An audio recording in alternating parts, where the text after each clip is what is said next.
Hi guys, welcome back to a new episode of Crazy Gamers. Today in this video, I'm gonna show you how you can get emotes on Clash Royale.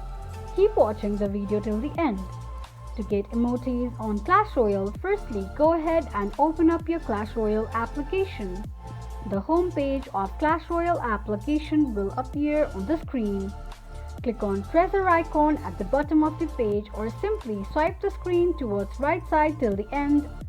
Here you can see a lot of options for emotes. Click on one that you would like to get. To buy an emote, you'll need certain gems or else you can also pay for it.